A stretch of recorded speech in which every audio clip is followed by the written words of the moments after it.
The following podcast is a next level production.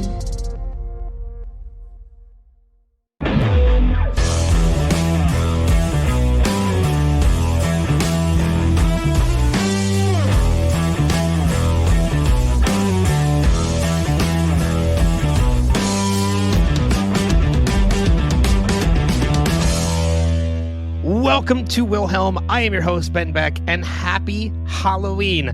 That's right. It worked out this year. You know, I post episodes every other Monday now, and it just so happened to work out that this year, Halloween fell on a Monday. So look at that. Coincidence or kismet, whichever way you want to look at it. But again, welcome to a new episode of the podcast, and it's the Halloween episode, which I would say we do every year, but this is only the second year of the show, so second annual Halloween episode. And we are kicking it off with a great topic. We're going to talk about our top 5 favorite horror remakes. And there's quite a few of them out there. Some of them are pretty great. Some of them not so great. But that doesn't mean the not so great ones won't make our top 5 favorites, because that's what they are. They're our favorites, and they're our favorites for a reason. But I need a guest to do that. She was my guest for the Halloween episode last year, so I figured, why not bring her back? Please welcome back to Wilhelm, my friend, Jayme Dimmick. Hi! You're back again for a second Halloween episode. It's like Halloween is my specialty or something. I don't know why we would think that. I mean, it's anybody who knows you, I don't know why they would know you for horror stuff. Like it's not like you go to a horror convention twice a year and meet all these different people and wear Camp Crystal Lake t-shirts and hoodies and have a full-sized mummy in my living room all year round. That I did not know. And or maybe I did. I'm sure I might have probably seen it. I mean, it was tucked away in the corner when you came over, but yeah, okay, she lives there all year. Okay. All right. But I mean, if you're listening to the audio, you're going to miss this. But however, as I mentioned last episode, there are video versions of this now. And to anybody who is watching the video version of this, if you're listening to the audio, you're going to miss this part. But if you're watching the video part of it, Jayme and I unintentionally came prepared in the t-shirts that we are wearing. Is I am wearing an Evil Dead t-shirt, and she is wearing a Friday the 13th t-shirt. So we're Halloweened out in our attire this episode. So, which is appropriate for what we're going to discuss. Which, as I mentioned at the top 5 favorite horror remakes, and I have a feeling we talked about this a little bit before we started recording. We're going to share some.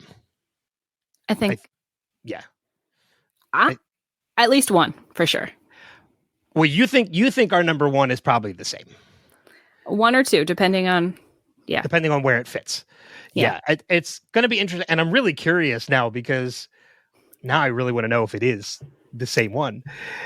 But I don't think if it's not, you're just wrong. Fair enough. We'll debate that when we get to that point.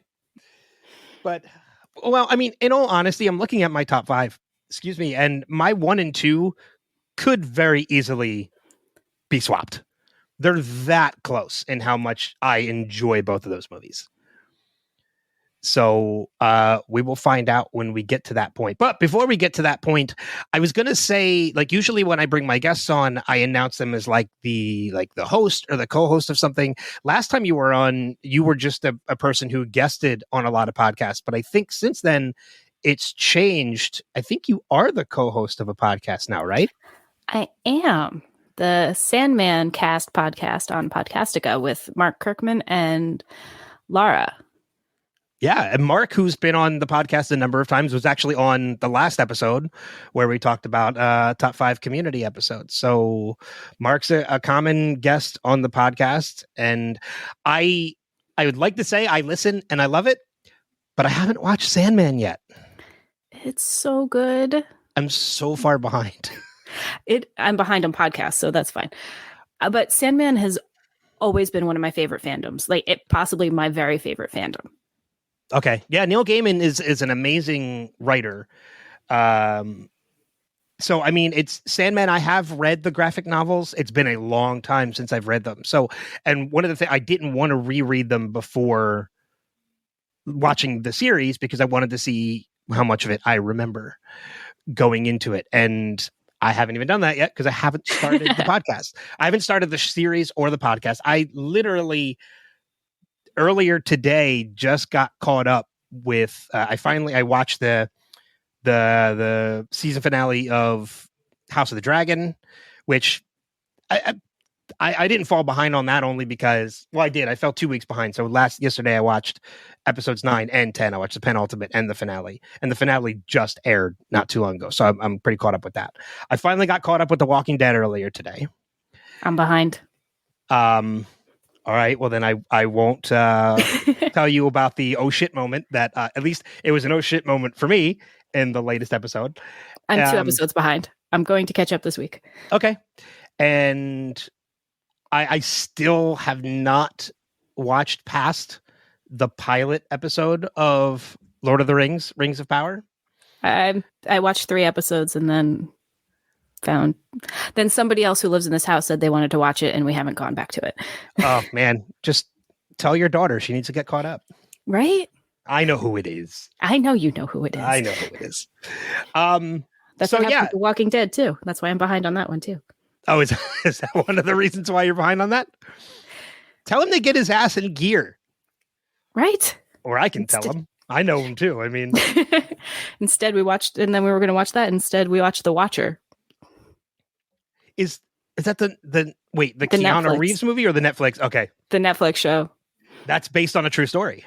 Yes, I was aware of the true story. He was not. I was like, oh, I wanted to watch this. I know the story, and I wanted to see what they did. Yeah, I'm aware of the true story as well. Yeah, I thought it was a fun watch. It was bananas. It was weird. I mean, I know they take liberties because they take a lot of liberties. Well, because the true story is really not as thrilling as would make good television. Yeah, but it was a great starting point for a crazy banana show. Oh, see, now I really want to watch it because it's on my list to watch, but the true story is basically just a bunch of letters that were sent, and then it never really went past that, and the mystery even kind of fizzled out at that point. It was never solved who sent them, but it just kind of fizzled out. So I'm interested to see where they took that base and created a television series on top of it. I think it's worth watching. Okay, it's already on my list. So, and then again, this episode is releasing on Halloween. So at the time you're hearing this, it's been a couple days, but for us recording, it actually just happened today. We got today and yesterday, we got 2 new Marvel trailers that just released. We got Ant-Man and the Wasp: Quantumania, which just released yesterday from the day we're recording. And then today they released the trailer for the Guardians of the Galaxy holiday special. I missed that. Oh yeah. It just released earlier today and it looks so great. It looks so good. Oh, I'm excited. Now I know what I'm doing when we finish this. And that releases on Disney Plus in November. So nice. I might be talking about that on the podcast next month. So I think it's late November too. I think it's like November 25th. So probably closer to Thanksgiving. So we'll find out. But yeah, we'll probably talk about that a little bit on the podcast next month. But let's get into our topic for this episode, which, as I mentioned, and if you're watching the video, you see on the screen, top 5 favorite horror remakes. Jayme and I are going to reveal our choices for top 5 horror remakes. Jayme does not know any of my top 5. I don't know any of hers, so we're hearing them for the first time as we reveal them. And as with any episode of this podcast, there's always an opportunity for spoilers because we are going to talk about the movies when we reveal them. So you have been warned if you haven't seen them.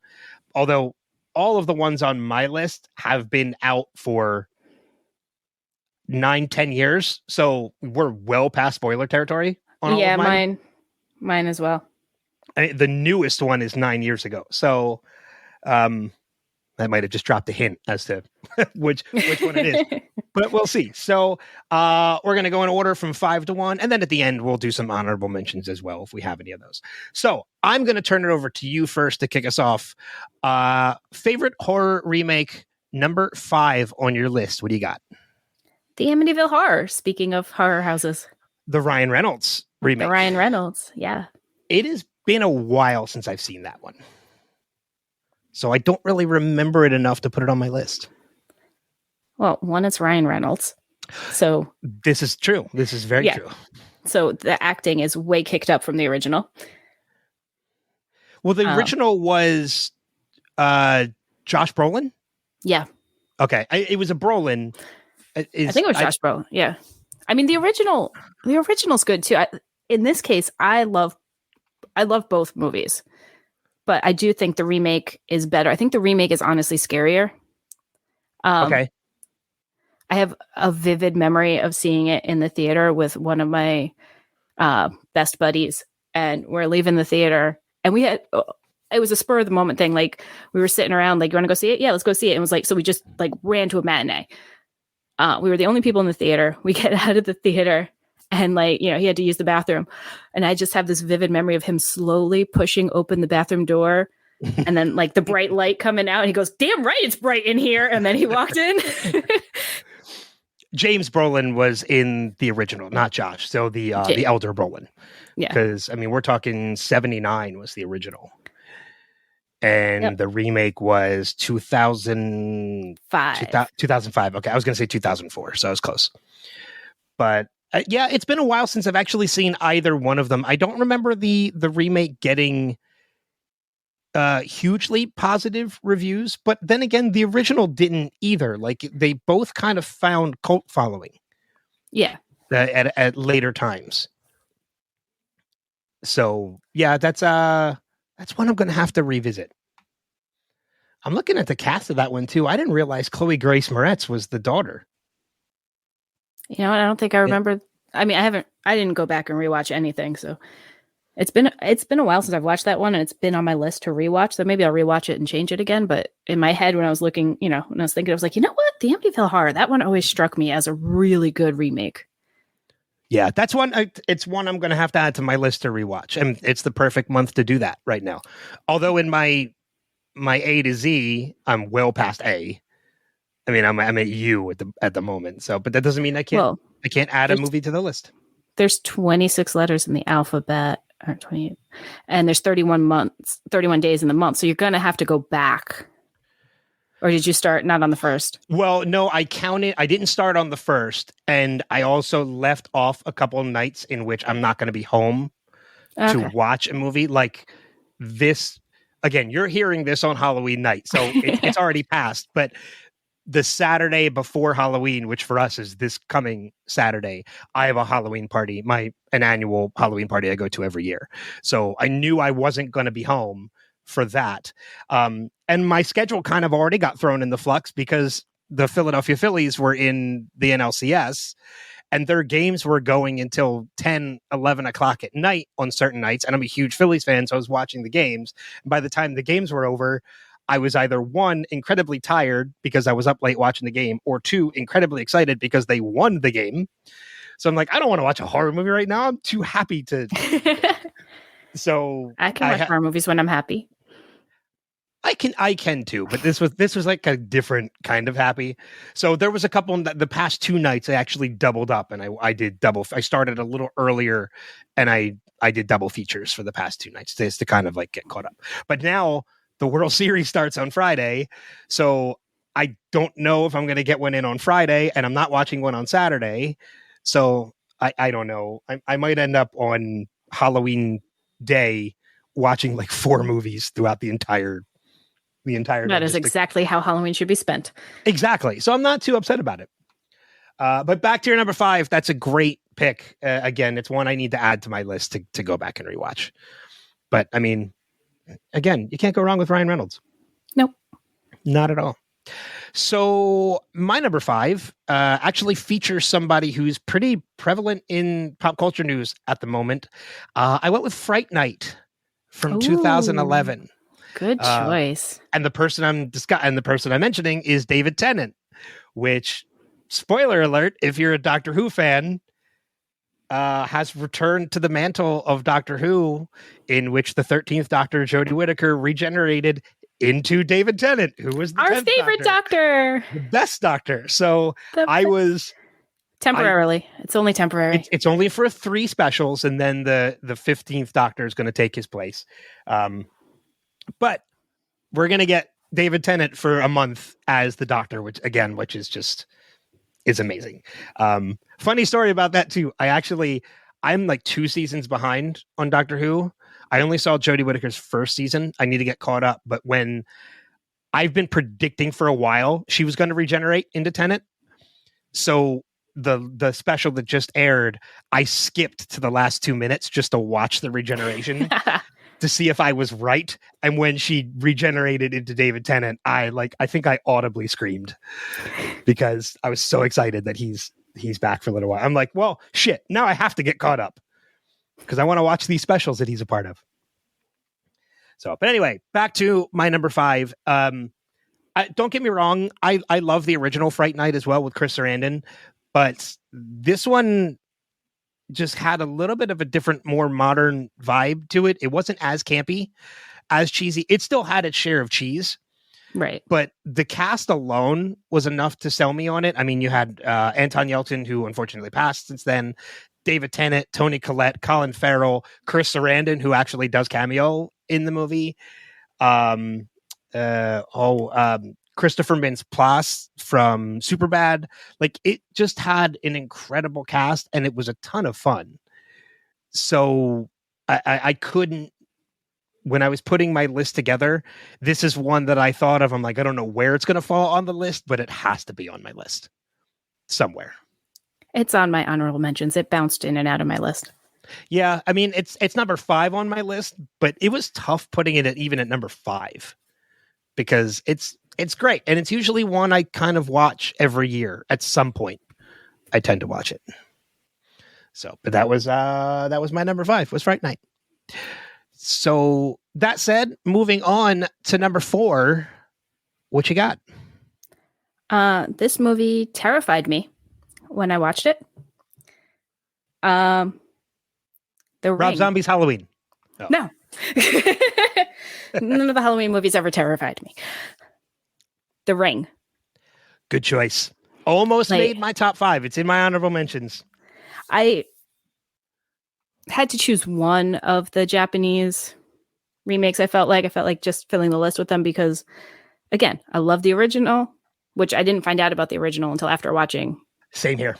I knew The Ring was a remake of a Japanese horror movie, and then found Ringu, and then went down this whole Japanese horror web, which I love Japanese horror now, but kind of leads you to like The Grudge, and then the Japanese version of The Grudge. Yeah. And then Audition is another one of my favorite movies. But yeah, The Ring is what started it for me. And I have a vivid memory of going to bed that night in the house I was renting in college. It was my senior year of college. And I had, of course, watched it on I don't think it was a VHS tape. I think it was a DVD, but still. And my TV in my room was not terribly far from my bed. And I went, well, that's just not safe. So I put a towel over the TV. And then I put all kinds of stuff that would make noise if it fell on top of the towel, so that if the towel did move for some reason, I would have a moment to at least run the hell out of the room. Yeah, but see, you should know though that the moment that happens, like it doesn't matter where you run to, Samara's going to get you. I know. I just didn't want to be killed, and I wanted that moment of maybe I can make it. I don't know. That was my thought at the time. That's what I needed so that I could sleep that night. I can tell you right now, when I first saw The Ring, I was already a huge movie buff, so I was already collecting movies. And I think when I got The Ring, I did get it on DVD and not VHS, because I think at that point it wasn't even on VHS. I think it was on DVD, and because it was 2002, I believe. Yeah, I was working at Blockbuster at the time. I think I was. We were doing the switch over from VHS to DVD. So some movies we got both in, and some movies we didn't. I think I was too. That's I was, because I graduated from college in 2002 and I was still working. I was assistant store manager I was store manager at that point. So I was a store manager while in college, and I was the store manager up until I graduated. So yes, I think I was either still there, or depending when it released, I might have had just finished at Blockbuster, but it was around that time. So, but yeah, it was, I think what it did for me was, you know, the same way it did for you with like putting the towel up and making sure if you heard things fall. I think for me, it made me go into my movie collection and throw away any videotapes that weren't labeled because I did not want to risk it. I was like, this isn't labeled. I don't know what it is. I'm not putting it in to watch it because I don't care what's on it. I'm throwing it away. I support that. Yeah. It's not worth the risk. No, wasn't worth the risk at all. No. If it was important, you would have labeled it. Exactly. It could have been swapped out for all I knew. Somebody passing it off to me because that's what they did in the movies. I didn't want that. Nope. That's a good choice, though. That's another one I haven't seen in a while and might deserve a revisit. So that's a good choice. Naomi Watts, I think, was the lead, right? Yeah. Okay. Did she return for the sequel? I haven't watched the sequel in I watched The Ring last Halloween. Okay. I have not watched the sequel probably since it came out. I think what kind of shook me of the fear or the inner fear of The Ring and what that could do was seeing the scary movies kind of poke fun at it. Because they threw it into their movies where like the tape was like the Jenny McCarthy sex tape. Yeah. So I mean, because I remember distinctly where she was like, no, not that tape in the scary movie franchise. So I think after that I was like, okay, I'm not afraid of this anymore. I'm good. The night I watched it though, I was definitely scared. I think I saw it in theaters. I'm pretty sure I saw it in theaters. So at that point, you're not really afraid because there's no videotapes around. You're just watching it literally in a theater. It's when you go home and you see unlabeled VHS tapes. You're like, nope, bye. You're going away.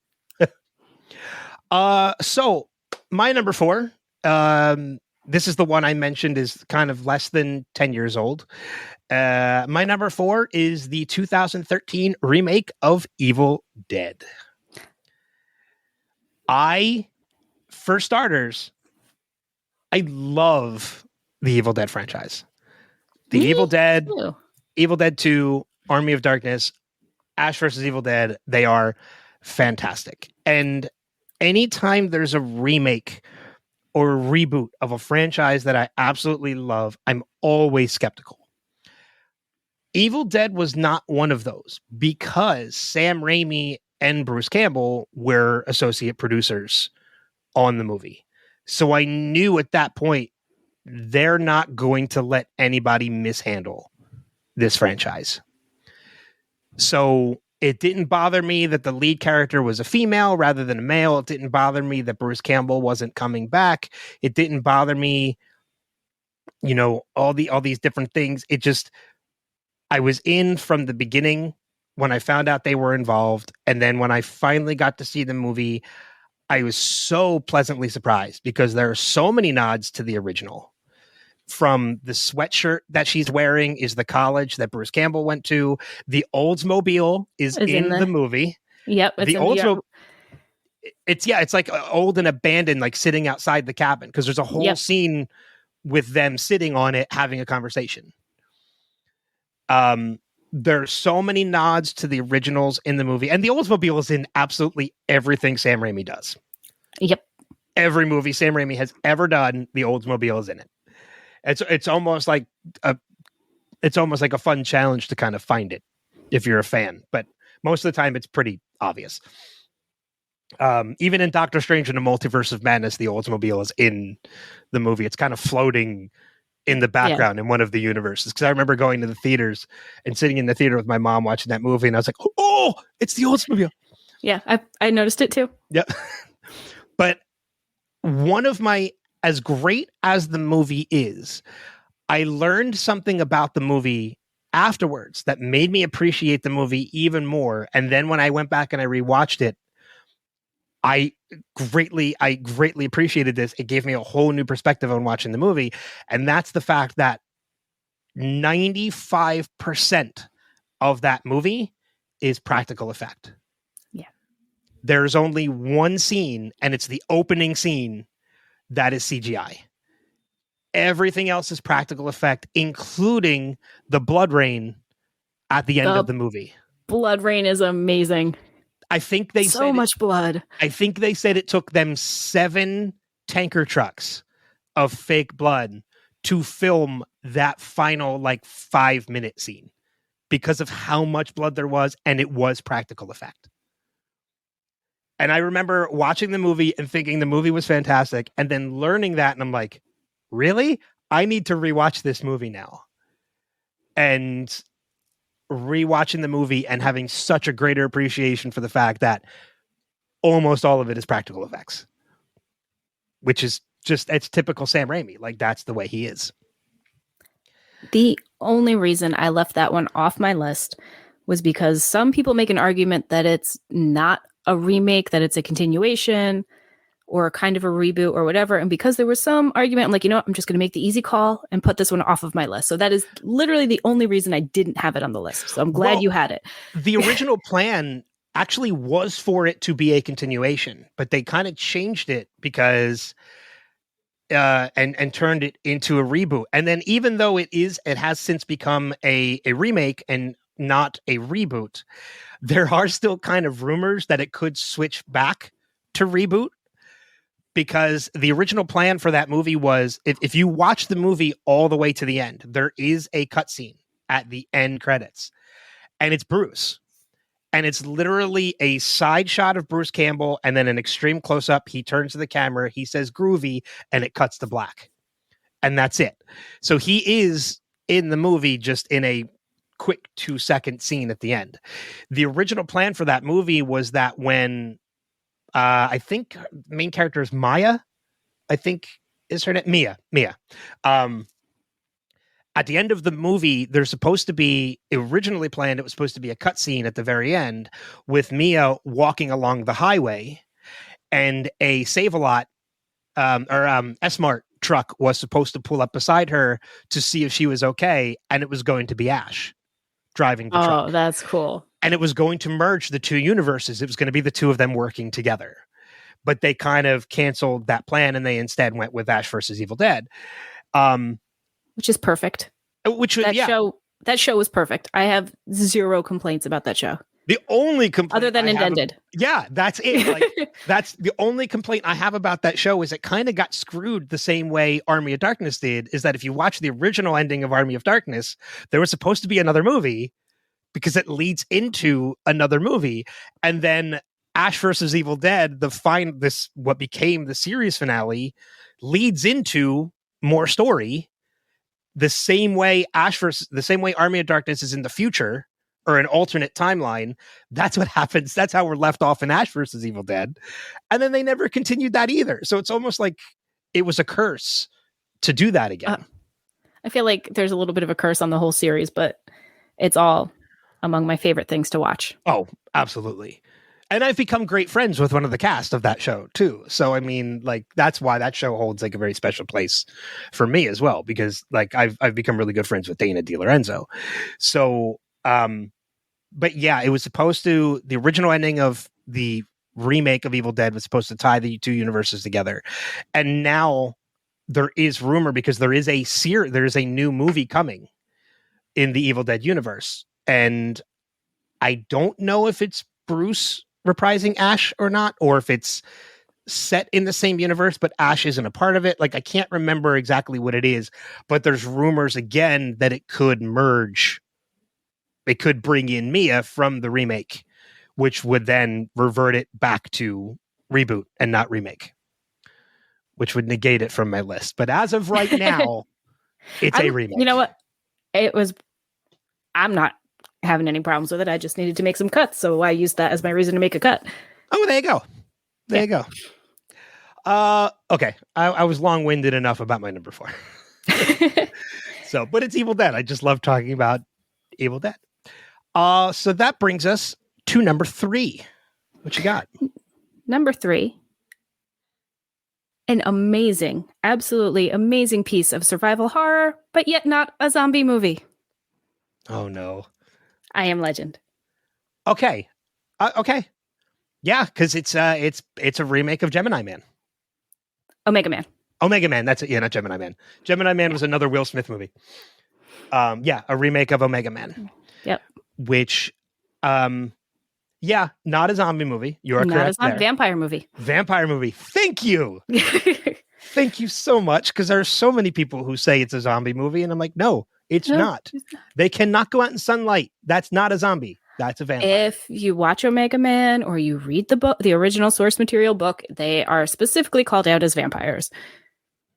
But it's excellent piece of survival horror, excellent horror movie. If you don't cry during it, you're broken. Agreed. I mean, the scene with him and I can't remember the dog's name, but that scene with him and the dog is just, it's rough. It's so rough.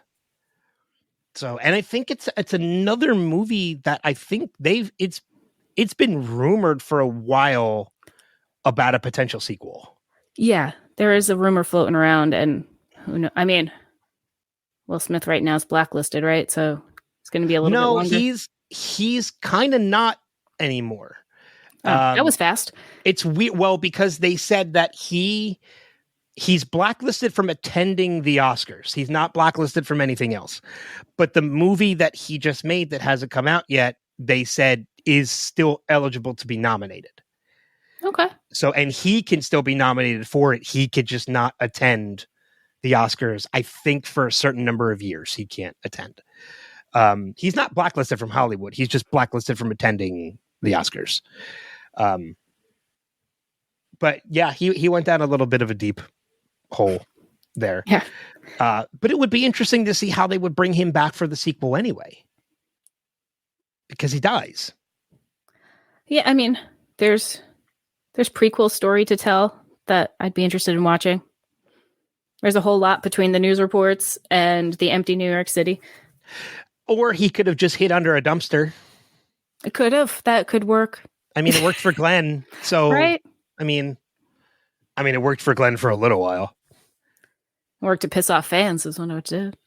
I knew he wasn't dead. There was no way. There was no way. I knew. I was like, Glenn's death is so iconic. That's not how they're killing him off. No. I was like, and it didn't happen. You didn't see it happen. Therefore, it didn't happen.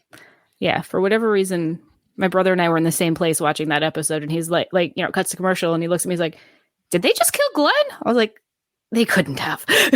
There was no way. There's no way they killed Glenn. So we're getting off topic. As always. But that happens. Yeah. It happens on this podcast constantly. But yeah, it's a great movie, and I haven't seen it in a while. And I remember, I think what drew me to it, I wasn't aware of Omega Man originally, so I didn't know the source material when I watched the movie. I think what drew me to it was the fact that it took place in New York City, which is a city that I just adore. So I was like, okay, I want to see this because it happened. It's the same reason why I want to see the Maggie and Negan spinoff, is because it takes place in New York City. And I heard the premise of that show too, where all the survivors, I'm getting off topic again. All the survivors who live in New York during the zombie apocalypse actually live above the streets and like zip line from building to building. Like they have cool. They have this whole like infrastructure built like in the skyscrapers of New York City. I was like, yeah, I want to see this. Yeah. No, I'm down to watch it. I may not always love Negan's character, but I love Jeffrey Dean Morgan, so I like watching him. And I adore Lauren Cohan. So yeah, like I'm excited for that. But that was the main reason I wanted to watch I Am Legend, was because it took place in New York and it was Will Smith. So I was like, okay, these are two things I like. I'm going to watch them. And I ended up enjoying them. And then shortly after, I found out about the source material. So I went back and I did read Omega Man and didn't remember that it was Omega Man, thought it was Gemini Man. And I like the original. I mean, the original movie, it's definitely of its time, but it's an excellent movie too. I'm trying to remember why do I have the some reason? Why do I have the reason that it's James Brolin again? Oh, it's Charlton Heston. Yeah. Yeah, Charlton Heston. So I was like, I know it's not Brolin. Why am I thinking Brolin again? No, it was Heston. And I don't think I've ever seen the original movie. I might have to add that to my watch list at some point. So, all right. My number 3 is In the Eyes of Hollywood. Oh boy. It is considered a remake, although it is very different, like incredibly different from the original. My number 3 is The Mummy from 1999 with Brendan Fraser. Okay. It is very loosely considered a remake, I think, in the sense that it is about the same creature. And that's pretty much it. I'll give it to you. And it's Brendan Fraser. I mean, look, he's up there with Tom Hanks and like Hollywood royalty for Nice Guys. So this is one of those movies that I love, including The Mummy Returns, which is a sequel to The Mummy, not the original Mummy. I think in the sense of closest to the source material, the latest version of The Mummy with Tom Cruise is probably more closer to the original with Boris Karloff. But even that is not, one, good. I didn't bother with it. Or 2, not even close to the source material. The thing that got me excited about the Tom Cruise version was that it was supposed to be this huge Universal Monsters universe reboot, in that his character was going to be interact. And I even think I didn't watch it either. Freely admit that, because I heard how bad it was. And I was like, well, I don't want to waste my time with it. But I think like Russell Crowe is in it as Dr. Jekyll and Mr. Hyde. Like, I think there's a couple other Universal monsters that are introduced because it was supposed to turn into this huge universe, this whole huge Universal Monsters reboot, the Monsterverse. And that got me excited. But then I heard that the movie did so bad, they canned it. I'll be honest, I forgot it existed until you mentioned it. Many people do. I think Tom Cruise probably forgot it existed too. At least he'd be better off if he did. There's getting money. Now, Brendan Fraser has since come out and said if they wrote a good enough story, he would return as Rick O'Connell for another Mummy movie. Oh, that would be awesome. To me, this is the perfect opportunity, because we've already got Imhotep. We've already done the Emperor, like the Dragon Emperor, whatever it was in the third movie. Have Rick O'Connell face off against Dracula and Frankenstein and the creature from the Black Lagoon. Bring these other Universal monsters in and create this universe now with Rick O'Connell. Yeah. Right? Yeah. Like, let's Hollywood get on this. Like, he said he's down. Write the script, make it happen, because I want to see Rick go up against all these other creatures, these other Universal monsters. I think it'd be fantastic. Agreed. But yeah, I couldn't not put this in my list because I just adore the Mummy movies. The first 2 at least. Yeah. And the ride at Universal Studios is always fun. Haven't done it. I haven't been to Universal since 98. So the Mummy wasn't even out yet when the last time I was at Universal Studios. I think the first time I went was 2007. Well, that I remember going was 2007. And then I went again in 2016. Okay. All right. So this takes us to our top 2. Mm-hmm. And here's where it's going to get interesting, because we haven't shared any yet, which I'm actually surprised. Here's where I think we might share. I think I am still going to be unique for my number 2, but I think my number 1 is either your 1 or 2. Okay. All right. So then moving on to number 2, what you got? Texas Chainsaw Massacre. Yeah, you're unique in that one. With Jessica Biel. I think the only reason I watched it was Jessica Biel. She's. I liked the remake. I watched that. I don't know why it holds this like really special place in my heart. I don't know if I watched it at the right time or it just hit. But I love don't get me wrong. I love the original, and some of its followers, some of its following ones, not all of them. But like Armie Hammer's in it. Oh, that's right.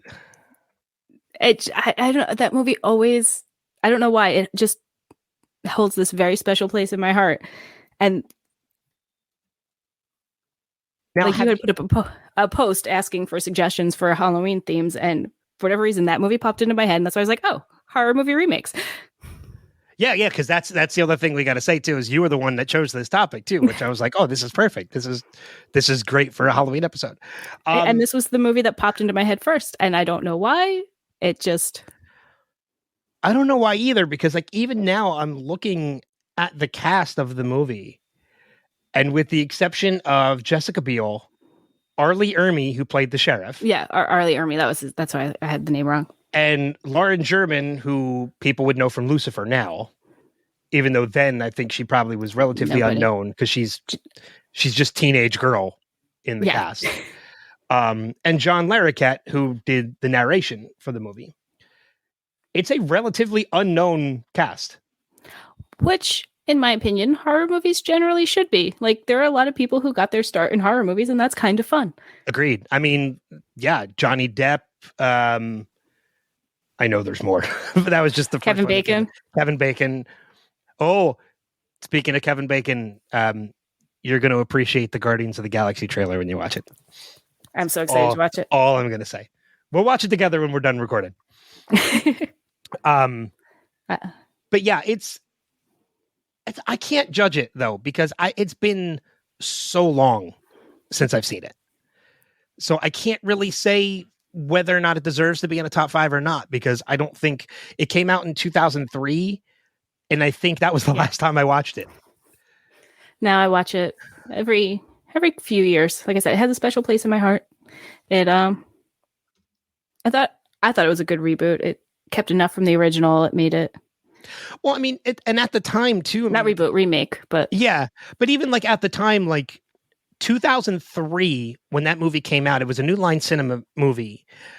And at that time, New Line Cinema for horror then is kind of what Blumhouse is for horror now. Exactly. It was kind of like, okay, this is horror. It's from New Line Cinema. I'm going to check this out, which is how I am with Blumhouse now. If I see something has the Blumhouse label on it, I'm like, oh, okay, I'm going to check that out. Now, I've been disappointed in both instances, and especially more recently, considering Blumhouse was attached to the new Halloween. We're not getting into that. No, we're not getting into that. All I will say is Halloween ends, and thank God.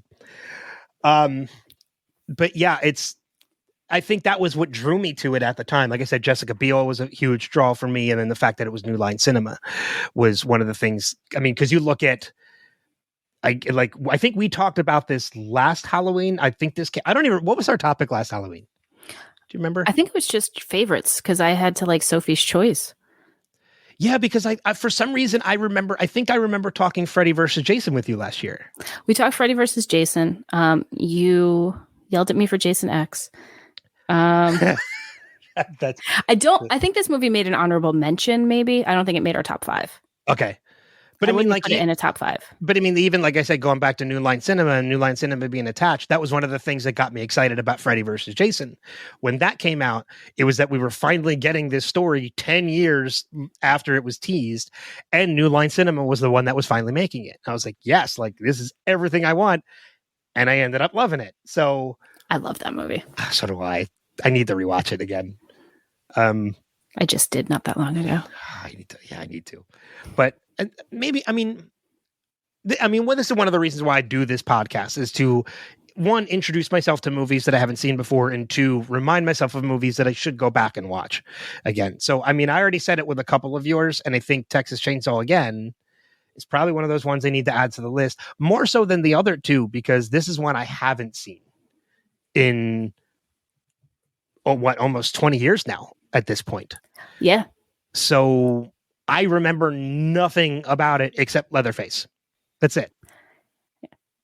So, and I also have a love for the bad horror movies too. So you know, when some people are like, "Oh my God, that was terrible," I'm like, "I know, that's what made it great." I do too, and I will say, in my Halloween A to Z, I watched one of those movies last night in Studio 666. Oh my God, I loved that. That was so much fun. My Facebook post afterwards was Studio 666 is cheesy, horribly acted, and I loved every second of it. Agreed. It's funny in how bad it is, but the best part about that movie is that when you watch it, you can there are those movies that exist that when you watch, you can just tell how much fun they're having making the movie because they're not taking themselves too seriously. And that was one of those movies. Like, you could just tell by watching Studio 666 how much fun the Foo Fighters were having making this movie. Right. Oh my God. I mean, it was almost like if you could read an inner monologue, there were certain scenes where you could be like, I can't believe we're making this movie. And it turned out to be so much fun because of that. So, yeah. And Dave Grohl is one of the nicest people in music. And he plays such a great asshole. He does. He's so good at it. So, but anyway, yeah. Texas Chainsaw Massacre from 2003. It's a good choice for number 2. I'm going to have to add it to my list to rewatch. And check out Studio 666. I watched it. This is for the listeners. Leads me to my number 2. And again, my number 1 and my number 2 could very easily be swapped. My number 2 is the one I think is the one we share. Because if we know each other pretty well when it comes to like our enjoyment of particular movies. So number 2, I think, is the one we share. The original is one of my favorite zombie movies of all time. Yep. It actually is my favorite zombie movie of all time.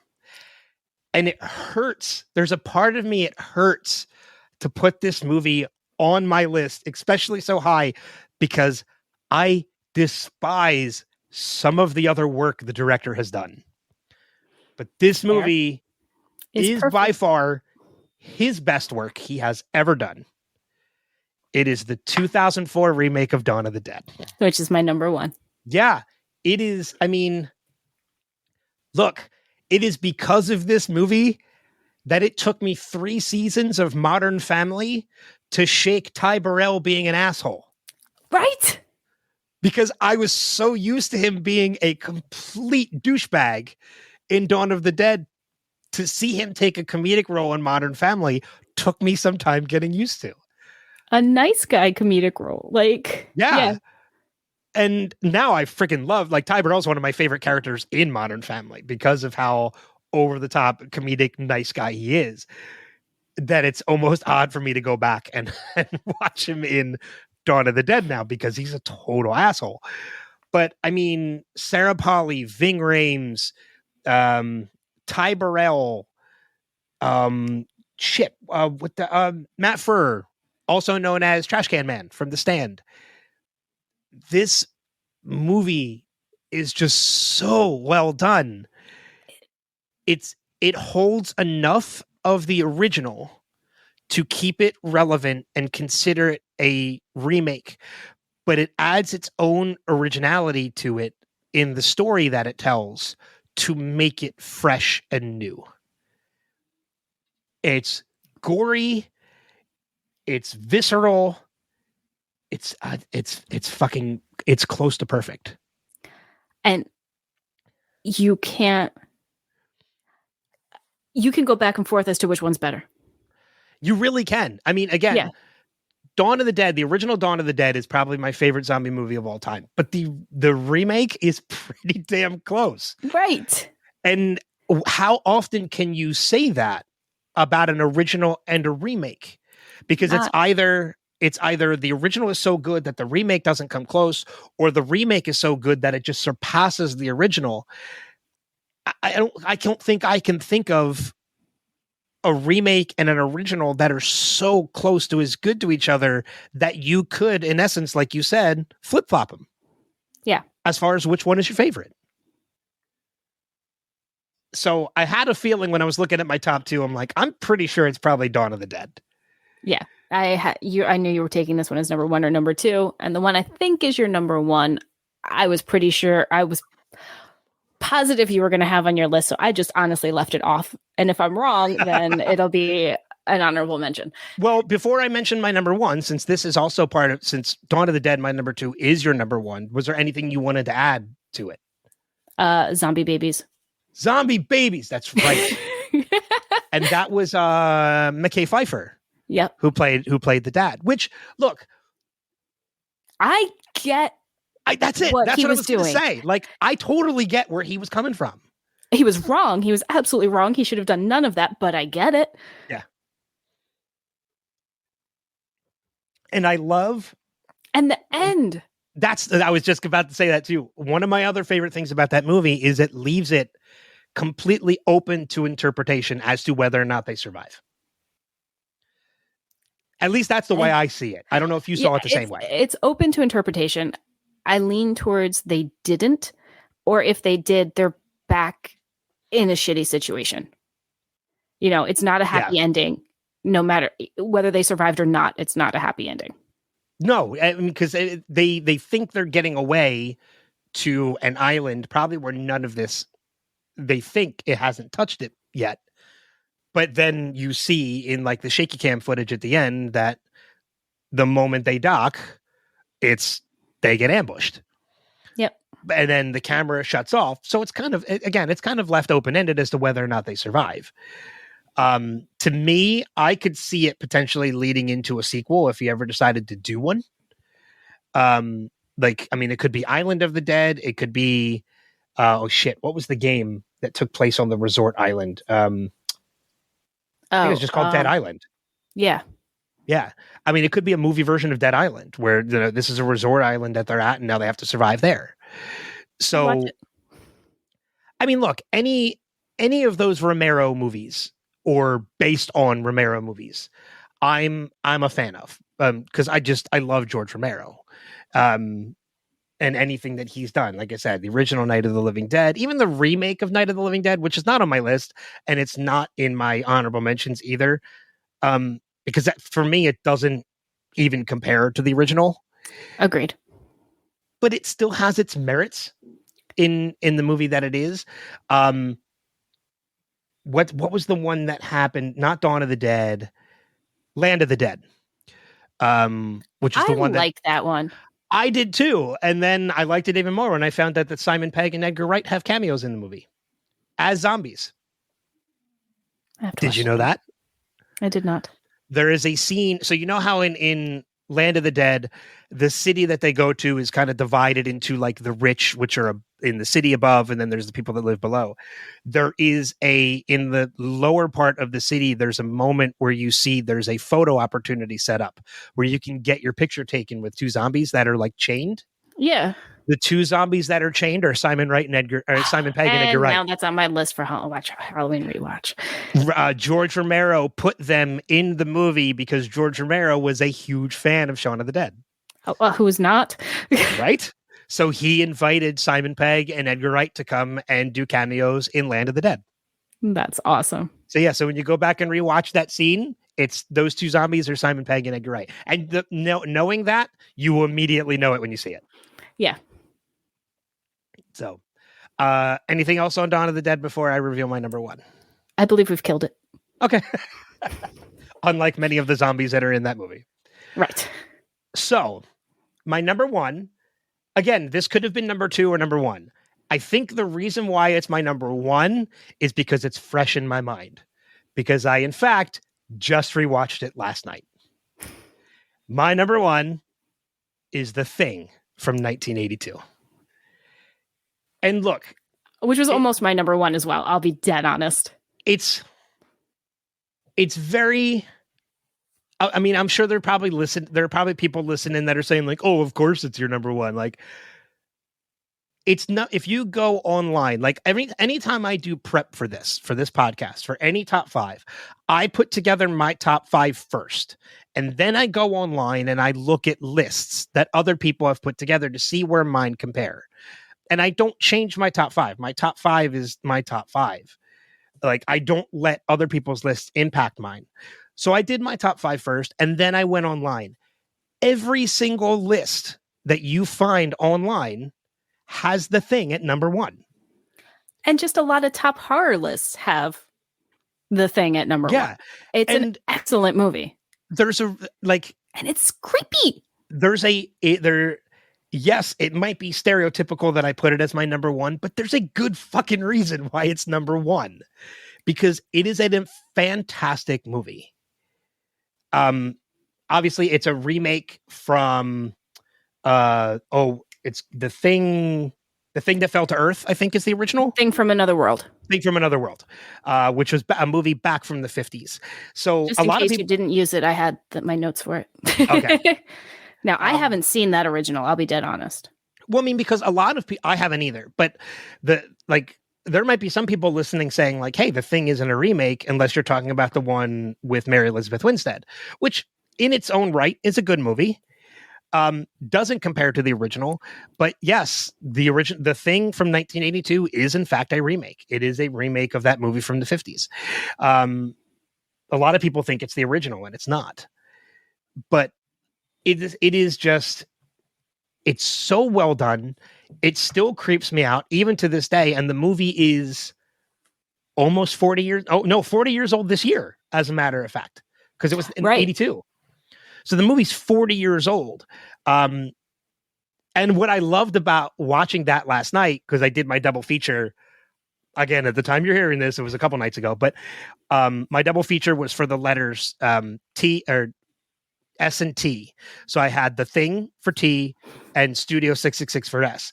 But I watched The Thing first. And then I watched Studio 666. And it made me happy because John Carpenter was the one that directed The Thing from 1982. Mm-hmm. And then John Carpenter has a cameo in Studio 666. So I was kind of like, oh, this turned into a John Carpenter double feature. So, but I mean, Carpenter is just a master of horror. I mean, Kurt Russell is just fantastic in that movie.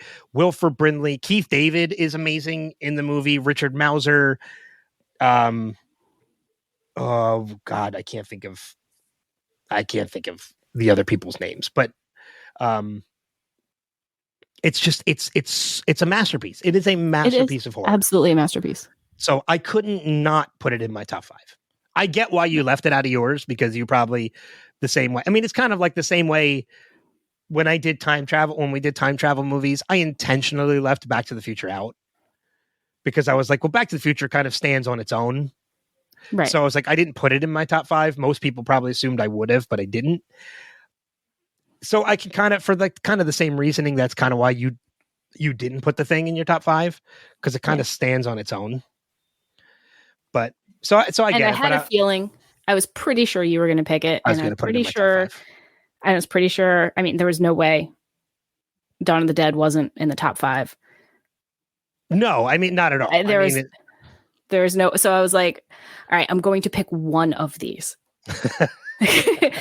And my love for zombies wins out. So that's why. Yeah.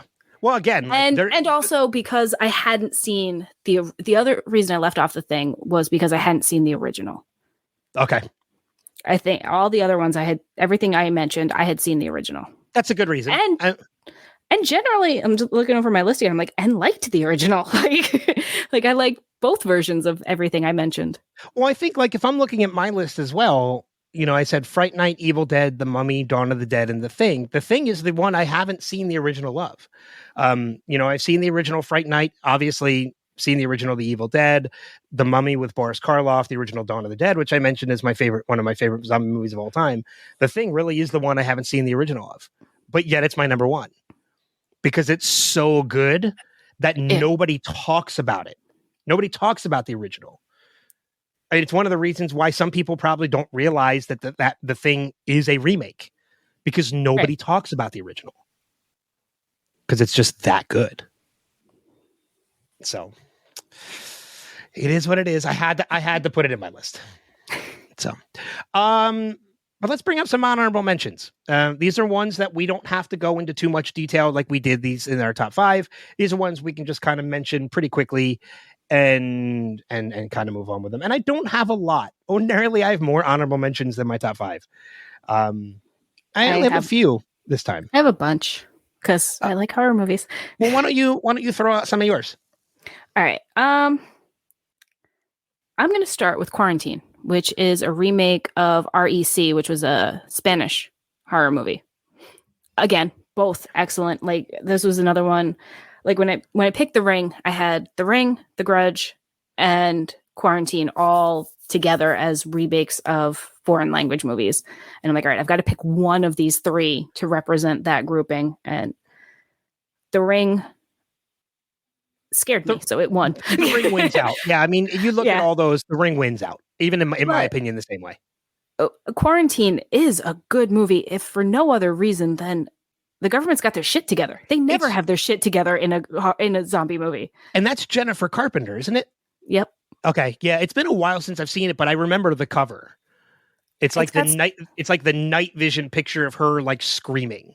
Yeah, it's got some good creep. It's got some good jump scares. It's a solid movie. And REC is also a solid movie, but you have to, read subtitles, which I know some people are morally against for whatever reason. I'm not. I mean, if it's a good movie, I'll absolutely. I mean, I've watched so many Jackie Chan movies that were not dubbed, so I had to read subtitles, and I'm like, these are still entertaining. Yeah, like I don't care. It's been. I don't think I've ever seen Rec, and it has been a long time since I've seen Quarantine. If my memory serves me correctly, and if I'm wrong, please tell me. I think it's a rabies virus, right? Yeah. Yeah, like it's not a zombie outbreak. It's a rabies virus. You can argue they call it a rabies virus, but also, this was 2008 and 2007 for the movies.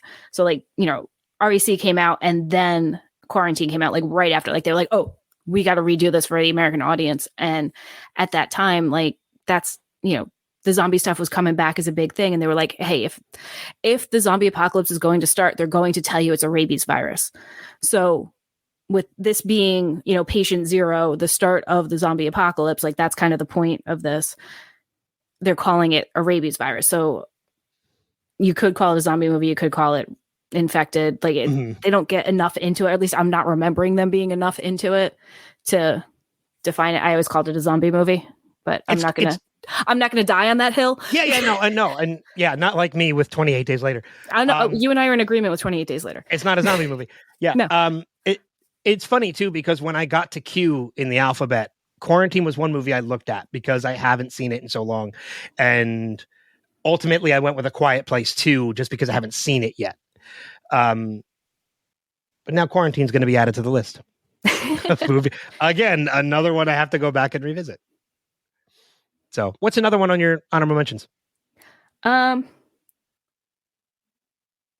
This one got left off the list because I hadn't seen the original. I know of it. I've seen clips of it, but I haven't seen the original. But 13 Ghosts. 13 Ghosts is in my honorable mentions. I love that movie. Yeah. Again, another movie with just a fantastic cast. I mean, it wasn't Matthew Lillard, Tony Shalhoub. Why can't I think of the girl that's in it? Shannon Elizabeth from American Pie. And you know who did special effects? Savini? Nicotero. Okay, nice. See, you say special effects, my mind automatically goes to Savini. But I mean, Nicotero is right up there with Savini now. So I mean, yeah. Both of them. Me too. I was just gonna say I've met both of those guys, and they're both incredibly nice. Savini's a little quiet, but still incredibly nice. Nicotero will talk your ear off because he's just a talkative dude. And he did. I was walking past his table, and he called me over to say hi because nobody was hanging out. Yeah, I mean Savini, and that's just it. Savini will sit at his table, just sitting there quietly, patiently waiting for people to come up and meet him. And if you get him talking, he enjoys talking about his work. Nicotero will start the conversation. Like, that's how he is. Yeah. So they're complete opposites when it comes to that, but they're both masters in their craft of special effects. So, yep, like you, I've met them both. Yeah. I'll mention one of mine. Actually, 13 Ghosts was on mine. It's in my honorable mentions, even though I haven't seen it, only because I've heard amazing things about it. I went with The Invisible Man from 2020. I I haven't seen it either, but I've heard good things. I've heard great things. So it's Elizabeth Moss, and it's on my list of movies to watch because I haven't seen it, and I've heard great things about it. And I'll mention one more, and then I'll let you mention a couple more. But I want to get to this one before you do. If it's in your honorable mentions, I went with the remake of House on Haunted Hill from 1999. It's on my list. Yeah. Yeah. That's a really good movie. This movie, this is the reason this movie made my honorable mentions list. First thing first, Jeffrey Rush in the Vincent Price role is flipping fantastic. Way better than I expected. Because I mean, it's tough to step into Vincent Price's shoes. He's so good in this movie. And you're right. To step into a Vincent Price role is asking a lot. But you have Femke Jensen, Taye Diggs, Chris Kattan, Ali Larter. It's an amazing cast. But the end, also a small role from, why can't I think of his name? Because he's part of this story that I want to tell. Holy shit, Greg Nicotero's in this movie too. Funny enough, he is the roller coaster technician in the beginning of the movie. Part of the scene I'm actually going to tell the story about. James Marsters, who played Spike in Buffy the Vampire Slayer. He is the cameraman for the news reporter in the beginning of the movie when they ride Jeffrey Rush's new roller coaster. He's the cameraman. I think this is going on my rewatch list. It's been a while for me for this one. This movie, that opening scene had me shaking. And here's the reason why. I was at a point in my life that for some reason or another, I was having a reoccurring nightmare about, because I was teaching at the time. I was a music teacher at the time. So I was having a reoccurring nightmare of taking a trip to an amusement park and witnessing students of mine on a roller coaster crashing. Oh my God. It was brutal. Like I would wake up in sweats. I didn't know why we were having this nightmare. I just knew I was having this reoccurring nightmare about it. And then we were planning a trip to actually take them to an amusement park. And I was like, no, we're not taking them to an amusement park. And I had to explain this reoccurring dream. And finally I convinced them to go somewhere else. And funny enough, they stopped. Huh. So like, I don't know if it was premonition or coincidence or whatever, but that opening of that movie starts with a fake roller coaster crash. The news reporter and the cameraman are on the ride, they're riding, and the car in front of them flies off the track. But it's part of the coaster because that cart was empty or had dummies on it. And then the track corrects itself and they continue on. And it's meant to scare the shit out of you riding that ride that you think you're going to crash. And I remember watching that movie and I'm like it legit put me in a shake because it was a nightmare happening in a movie that I was happening. So I remember that movie for that reason more than any other. But completely fair. But when I look back on it now and I'm like, okay, that means that movie did its job. It scared me. Yeah. And it gave me a legit fright, like a legit fear. So I remember that movie for that reason alone. But the movie itself is great. So, and the original's a lot of fun too with Vincent Price.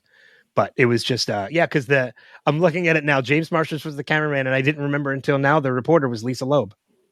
Oh, wow. Oh yeah, that I remembered at the time. I haven't thought about her in forever. That roller coaster, man, is actually it's kind of genius because even before you get on the coaster, the elevator that takes you to the top in itself was a ride because they thought the elevator was falling. Yeah. While they were in it. And then the door opens and it takes them out to the track. And I'm like, that's a brilliant ride. I would love to do that. Now I would. Then I wouldn't. No. But now I would. What's another honorable mention? I'm going to go with one that is actually 3 remakes. Well, there's an original and then 2 remakes. All of them worth watching. Okay. Black Christmas. Okay. I agree with you on the first 2. I like the original. I like the original. I think the remake was better. I do. Scarier. I mean, look, where else are you going to see a movie where a man takes cookie cutters to somebody's back and peels out human skin in the form of Christmas trees, bakes them, and is eating them when the police show up? That's fucking amazing.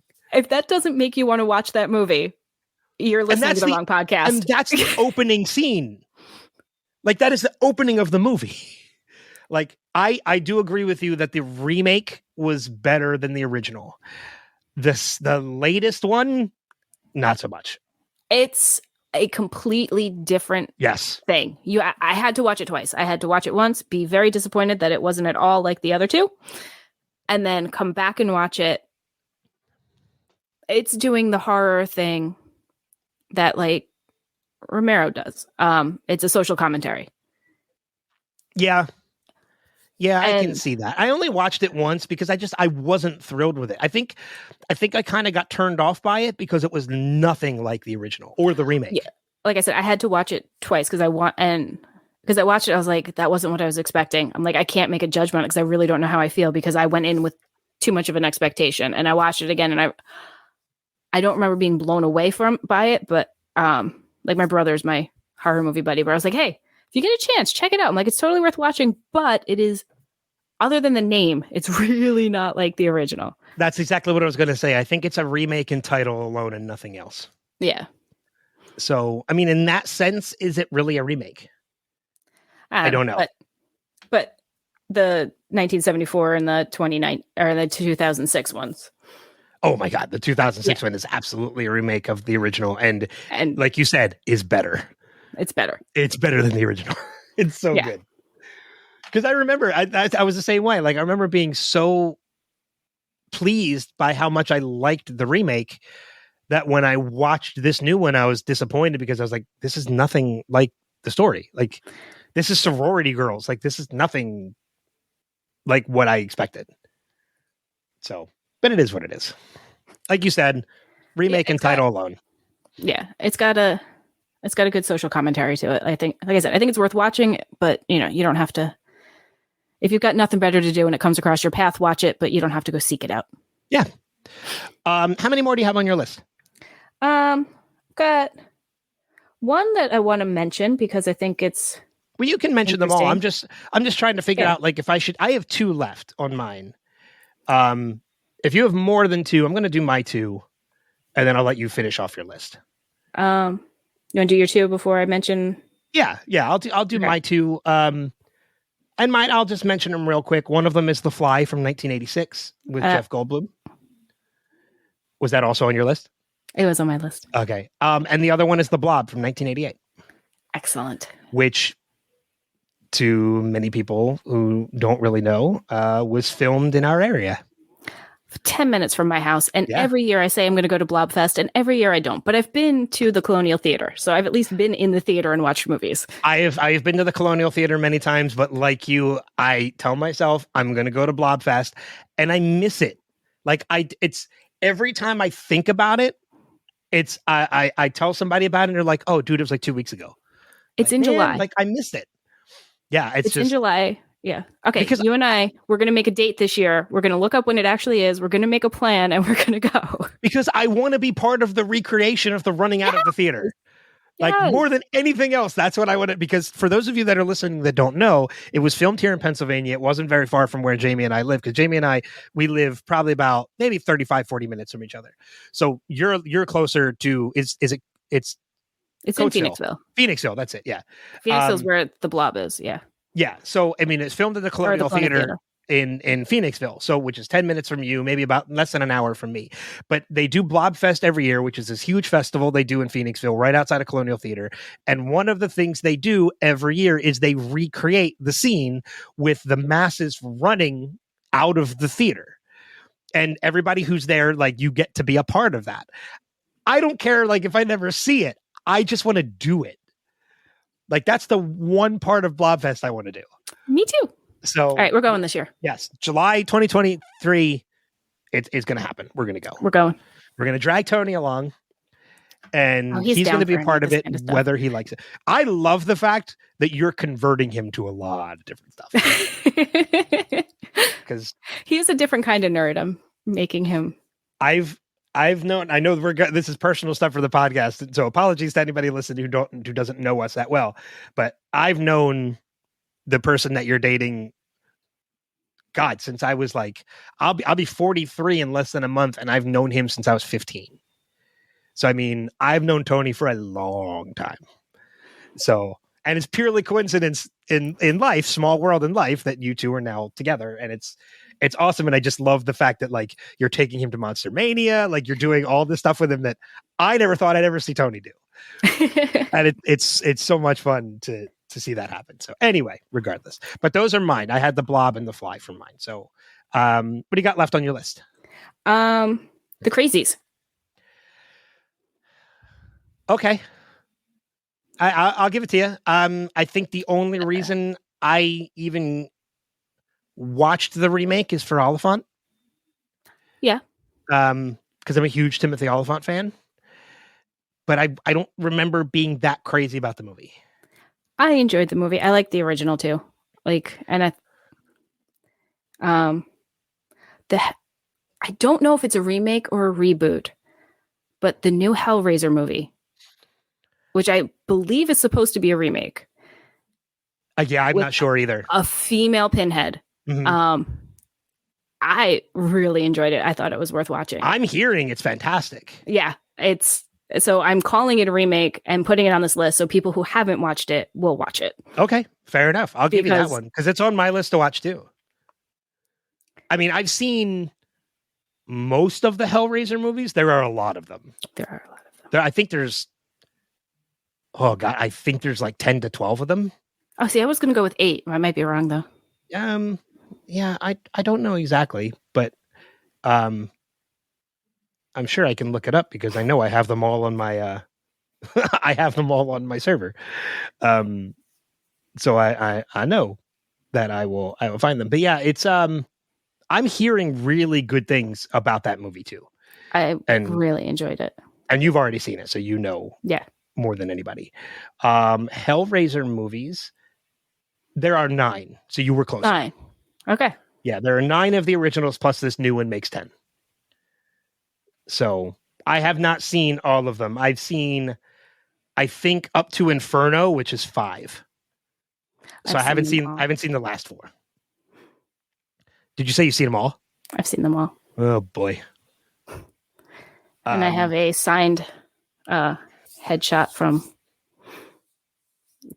Bradbury. Oh, am I blanking on his name? Doug Bradley. Yeah, Bradley. Yeah. Pinhead. Yeah. And then, I mean, you're talking about like, this is a whole nother topic, a whole nother podcast that you and I could do alone. I mean, but you're talking like Clive Barker, which is along with Carpenter and Romero, who we've already mentioned, like Clive Barker is another just freaking master of horror. Absolute. Yeah. I mean, the Hellraiser idea is brilliant. Yeah, the Hellraiser franchise alone. I mean, but you're talking Candyman and Candyman. I didn't know if the new movie was a remake or not, so I left that off my list. But I haven't seen the new one. I think I liked it. I think it's a remake. I think that would have qualified for a remake.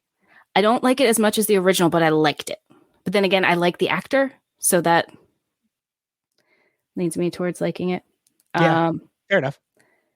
I have Last House on the Left on here. I don't think I've seen. Okay, I don't think I've seen the remake or the original of Last House on the Left. I mean, it's some people could file. It's not scary horror. It's like torture porn horror. You know, it's okay. It's real life home invasion type of stuff. Isn't that also what The Strangers is? Yeah, I thought The Strangers was a remake of that too when I first saw that. I'm like, oh, this is Last House on the Left. But then I think like a month later, Last House on the Left, the new one came out. I mean, it's visceral. It sticks with you. I remember watching The Strangers with Liv Tyler, and being incredibly bored. I honestly remember I didn't watch it. I got halfway through that movie and I'm like, this is boring. Yeah, Last House on the Left, I liked because I'll kind of put it under survival horror because it's people trying to survive a home invasion. So it's kind of like The Purge. Yeah. Okay. It's The Purge before The Purge. It's, like there's elements of other horror. I mean, it's definitely a horror movie. It's definitely scary, but. And then the last big one I have on here is The Hills Have Eyes. Okay, I'll give you this one. I enjoy the original. I do too. But the remake is pretty good. And I think I remember watching the remake because I was watching Lost at the time, and I think it's Emily DeRavin. I think is in the remake, so. Right? Yeah. You're right. I made the Lost connection too. It was a horror movie, so I was going to go see it, but didn't matter. But yeah, because that came out in 2006, which I think was right around the end of Lost. And I remember being a huge Claire fan and loving Emily DeRavin from Lost. And I remember seeing her cast in this movie and announced. And I think that was what drew me to it. And then I ended up actually enjoying the movie. But the original is just a classic. Absolutely. Yeah. I mean, so much so that they brought the characters into weird science. That was brilliant. And what I loved about that too is it was actually the actors from the movie that played the characters. And I still think I like the original better than the remake, so that's why it gets an honorable mention. Like, it was good, it was enjoyable, but I don't think it was better than the original. But it wasn't. The topic was not better. It was his favorite. Yeah, favorites. So yeah, absolutely. I mean, and again, we haven't mentioned him yet because we just mentioned Clive Barker and we mentioned Carpenter and Romero. I mean, you talk about The Hills Have Eyes. Now we're talking Wes Craven, who is another one. I mean, look, the Scream movies alone make him a brilliant horror director and writer. Freddy Krueger is the most brilliant horror idea ever, because if it gives you nightmares, it's real. Yeah. Like, which is, I mean, I feel like you and I could do a podcast just on Freddy versus Jason. Like, we could, like, because you and I both adore that movie so much. Love that movie. Like, that we could probably do an entire podcast just talking about Freddy versus Jason. As a matter of fact, listeners, let me know if you want to hear that, because if you want to hear it, we'll do it. We'll do it. You and I will get back together and just talk Freddy versus Jason. But I mean, like, that was one of the things that always got me was when they set up Freddy versus Jason. Like, we get to that at the end of, I think it's whatever Friday the 13th movie it was, where the mask is lying on the ground and Freddy's glove comes up, grabs the mask, pulls it down. Kane Hodder gets to play both roles. Gets credited as both Freddy and Jason. Wait, he wasn't, was he? Oh, yes, he was. In that movie, he was. In that movie, he was credited as both because he was the hand that came up. Yeah. He got credited as both both characters. But that was always like, okay, like, how are they going to make that happen? Because Freddy's in dreams and Jason's in real life. So how does it make it work? And then it was absolutely brilliant that, spoiler alert, they put Jason to sleep and he pulls Freddy out. Right. And now Freddy is in the real world. And it's fucking brilliant. And I love it. It's so good. I feel like I already have I'm on you tonight, so I can't watch it, but I feel like sometime between now and Halloween, sorry for all of you listening to this now, since it is Halloween. For those of you listening, I will have watched it by the time you're hearing this. I probably will have as well. I will fit it in somewhere. Yeah, enough fun. But you know what movie I always wanted to see? Freddy versus Pinhead. I think that would be the better movie, honestly.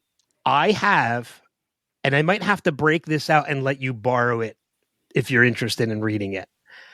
I have a graphic novel that is Freddy versus Jason versus Ash. I know of that one. I haven't read it, but I do know of that one. And it is amazing. And there were talks for a time of making a movie. And they kind of fell away. They kind of fell apart. I would have watched the shit out of that movie. Because, I mean, and I think Michael's in it. Not Pinhead, but I think Michael's in it. Yeah. See, I always want, like, because it's supposed to be Brain versus Brawn, but I want to see Brain versus Brain, like those two going at it and torturing somebody. Like, you're going to be begging for death by the time they're done with you. Yeah.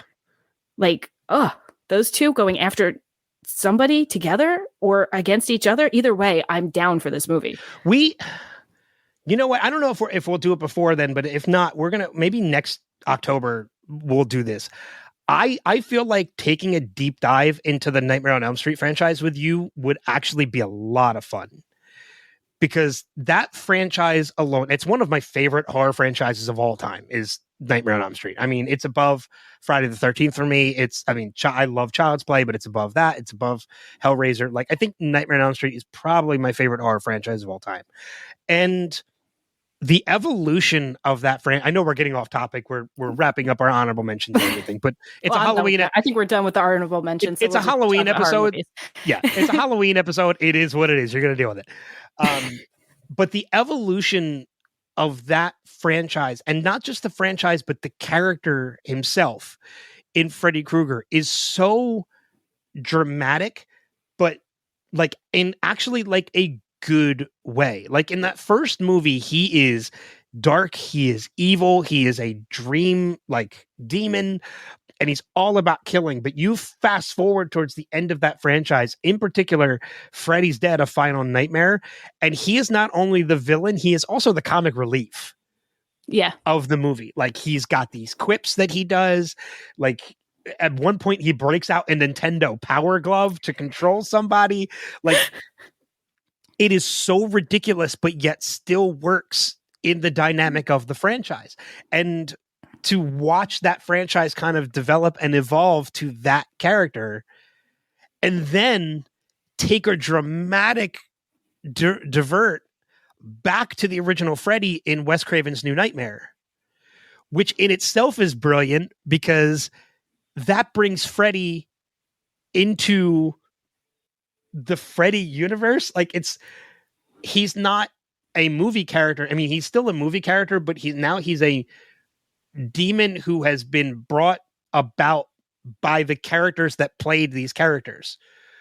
Like Heather Langenkamp plays herself, Robert Englund plays himself, Wes Craven plays himself. Like, it is fucking brilliant. It's amazing. And then you bring in, and then just when you think the franchise couldn't do any more, you bring in Freddy versus Jason, and now you're combining two franchises in pitting them against each other. And I would even say, like, it's one I didn't put on my list, but the Nightmare on Elm Street remake with Jackie Earle Haley even has its moments where it's pretty good. It has its moments. It's not great. It's not but great. It has its moments. I don't love what they did with the backstory. I owe it another watch. I only watched it once and I wasn't happy and I didn't go back to it. I owe it another watch. It was my end movie in my A to Z this year. So I did just rewatch it not too long ago, and it's enjoyable, but again, it wasn't enough to make my top 5 or any of my honorable mentions, because the original franchise is just so good. Yeah. That the remake just did not live up. It wasn't to it. It did, yeah. I was less crazy about the makeup that they did on Freddy. Yeah, I didn't love Freddy in the remake, and if you don't love Freddy, then what the fuck's the point? Yeah. I mean, Jackie Earle Haley was great. I mean, he did the best he could with what he had. But yeah, I didn't like the makeup. I wasn't crazy about Freddy's look. Like, yeah, and the backstory was kind of lacking. So I was like, yeah. It's okay. It's enjoyable, but it's not great. It's not what everybody was looking for. Yeah. Though I'm going to see Robert Englund. Hopefully he doesn't, hopefully all the planets align. I get to go see Robert Englund next month. I know you are, and there's a part of me that's thinking just to put my differences aside and go meet him, because I want to meet him. I'm taking my sweet, adorable little 5-year-old who is obsessed with Freddy. Which cracks me up so much. She has never seen the movies, so she doesn't understand why. But being my child and being in a house that has all kinds of horror stuff around, she gravitated towards Freddy. And like as a 3-year-old, maybe even 2-year-old, she'd be like, "Mom, I have some little like plush animals that I'd let them play with." And then she's like, "Mommy, I want," she'll look at my phone. She'll be like, "Mommy, I want to look at pictures of Freddy." So I try and find some, like G-rated stuff. And then she's like, "Mommy, he's on fire." And then from then, "Mommy, I want to see pictures of Freddy on fire." I mean, I want to read his book. I want to read Robert's book. I didn't know he had one. Yeah, he does. He's got a book out, and I'm very curious because when you hear Robert Englund's name, and it's weird because I say England, but some people say England. I've always heard it as England. I think, yeah. I don't know that I'm right. I don't know that I'm right. England. No, I actually do think it is England. I think I've just been saying it wrong. I would like to see how he has adapted, because when you hear his name, Freddy's the first thing you think of. Of course. And he's done a ton of other work. So, but it's kind of hard to shake that. But I think he kind of accepts it, and I think he actually enjoys it, even though he's played these other roles. I mean, Kane's the same way. You say Kane Hodder, you think Jason. See, and he's been in other stuff. He's been great in other stuff, but he embraces Jason. It's actually he's done. I have a Camp Crystal Lake Memories book. That's where I get that's where I get all of my Friday 13th autographs. And there's a Freddy versus Jason section in the back, a big, double page Freddy versus Jason. And Kane signed on the Jason part, "This should have been me." Well, because he's absolutely right. 100% right. That is, it should have been him in the movie. My only complaint with that movie is it's not Kane. That's my only complaint with that movie. I know a lot of people, when they think of Kane Hodder, they go to Friday the 13th, like you mentioned. And my brain does too, but my brain kind of splits it with Hatchet. Hatchet is also excellent. And because the Hatchet movies are fantastic. And they are. They're absolutely. But so yeah, I mean, and Robert Englund's Freddy. And Doug Bradley is Pinhead. Yeah, and Brad Dourif is Chucky. Brad Dourif will always be Chucky. Although that's just in voice alone. No, that's not in voice alone, because he does play Charles Lee Ray in the first movie before he becomes Chucky. Oh yeah, he does. He's the actor that plays Charles Lee Ray before he becomes possessed into the doll. And I love the Child's Play show. Have you seen the show? I have not, but I've heard it's great. I've only watched the first season. Fantastic. Yeah, I heard it's great. Better than the movies, I think, honestly. I would actually love to get Brad Dourif on this podcast. I met him at one of the Monster Manias. He's at this current Monster Mania. Is he? Yeah, he's there again. Oh. Yeah, he's there again. There's actually quite a few people that are going to be at Monster Mania that I wouldn't mind meeting. And I know this is kind of all, for people who aren't local to our area, you're kind of going to miss this. But there's the girl from the opening scene of Jaws is going to be there. I'm so excited. Robert Englund is there. Corey Taylor from Slipknot is there. Heather Langenkamp from Nightmare on Elm Street, as we just mentioned. Yeah, there's a big a lot of Nightmare on Elm Street people. Yeah, there's a Nightmare reunion. Marley Shelton from Scream is there. Devin Sawa from Idle Hands. I'm kind of excited about that one. David Morrissey, who I've worked with a number of times. I'm so excited about that one. I've worked with David, and David he's so delightful. Now these ones alone are enough to probably get me to go, with the exception of Robert Englund, who is already enough. Duncan Rager, and Ashley Bank from Monster Squad. Duncan Rager played Dracula in Monster Squad, and Ashley Bank played Phoebe, the little girl. Those are enough to possibly get me to go there. Look, I've got my weekend passes already. When is it? I'm 15 minutes for November 11th, 12th, and 13th. Oh, it's right around my birthday. It's the weekend before my birthday. Oh, okay. I was wrong. It's not. It's John Casser, the voice of the Crypt Keeper, who is at Yes, I knew Monster that one. Mania. And I've been actually speaking with him. Him and I have actually been speaking back and forth a number of times about him coming on the podcast. So it might not be a bad idea to go and actually introduce myself in person. Yeah, yeah. And then that could help him. That can kind of push it a little bit to happen. Danielle Harris, who is just a huge mainstay in horror conventions. Jayme. She was Jayme in a horror movie. I always loved her. And Robin Lively, Blake Lively's sister and Ryan Reynolds' sister-in-law, is also going to be there. Teen Witch and Karate Kid Part 3. If you're, hey, look, I mean, we're mentioning this, so we might as well plug it, even though I hate the people that run this show. Sorry. But I mean, if you're in the area, it's in Oaks, PA. Monster Mania. This is Monster Mania 52. They do 2 of these every year, and this one's going to be at Great 3 Oaks. now. They do one in Maryland now, too. Oh, do they? Yeah. Is that a hotel show, too, or is it just... It's a hotel show, and it's apparently 10 minutes from Wendy's house. Oh, nice. If you want to play Small World. But yeah, you skipped right over the Terrifier people. No, I didn't. I've never seen them. So, but yeah, I know the guy, David Howard Thornton, who plays Art the Clown, is doing a picture in costume. I go back and forth on the picture in costume thing. Because if I'm spending that kind of money, I want to make damn sure you know who's behind that mask. True. It could just be a cosplayer. Yeah. So, but yeah, you know, that's my personal thing. I can understand why other people would want the picture, the in costume picture. So that's just my personal belief.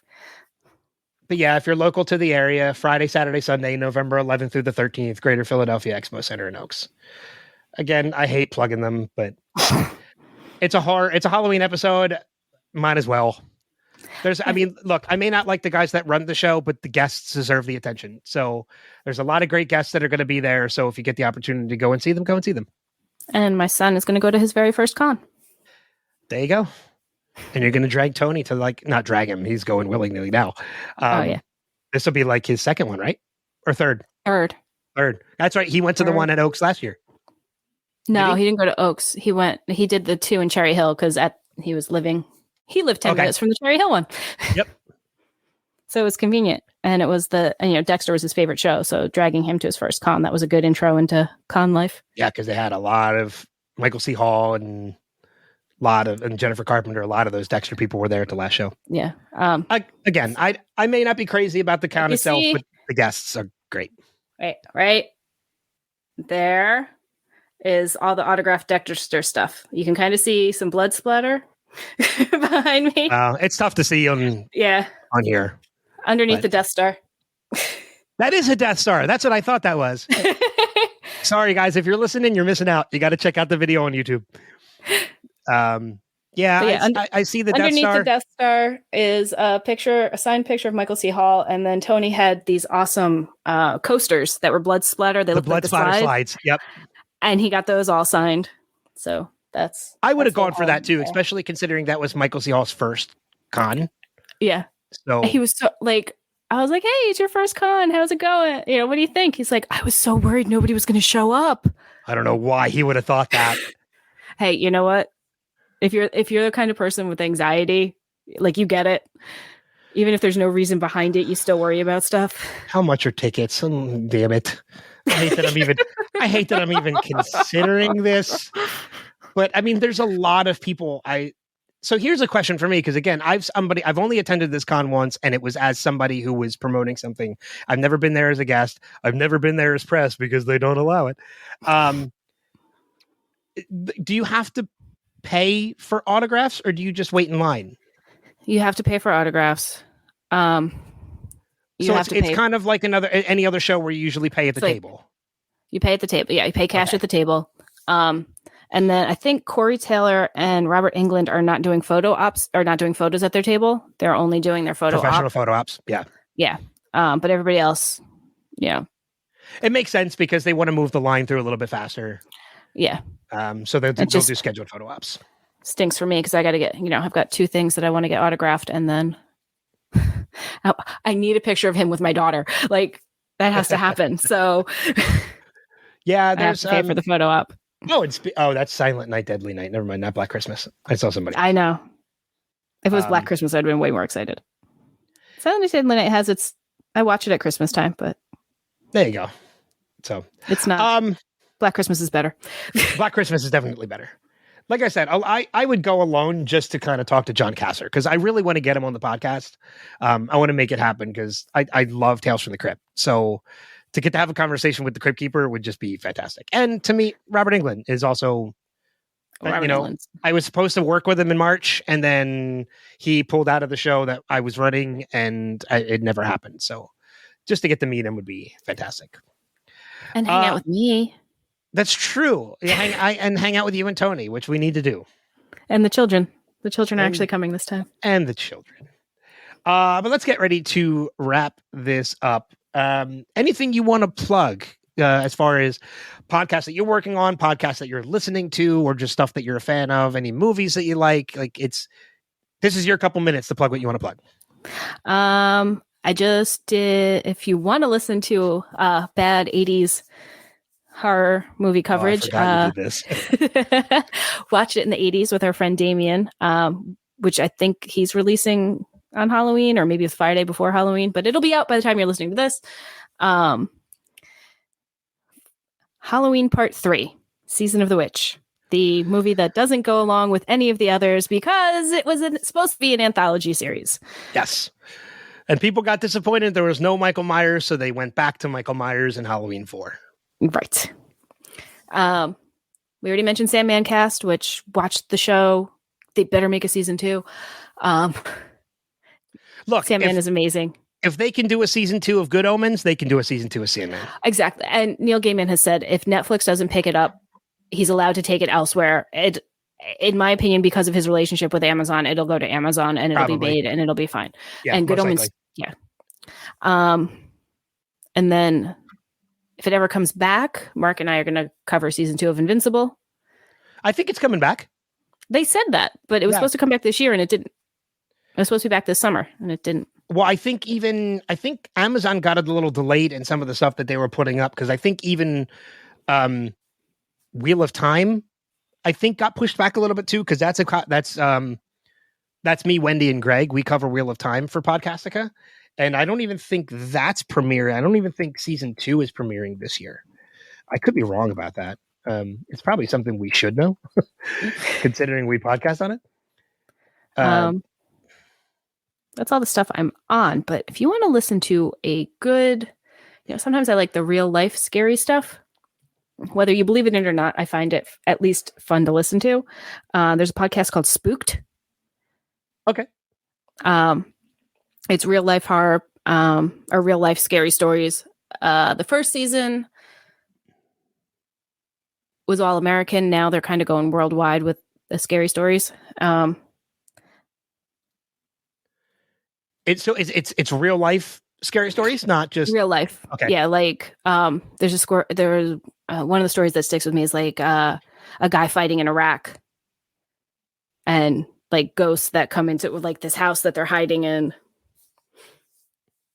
And then the one that was go ahead. And then there's one this week about a guy, I forget where they were from, but some beach country, and they were going looking for turtle eggs, and this ghost kind of chased him off. And he went home and like told his mom, and she's like, "That's why you're not supposed to go out there at night. So I told you not to go there." Like, I know they're there.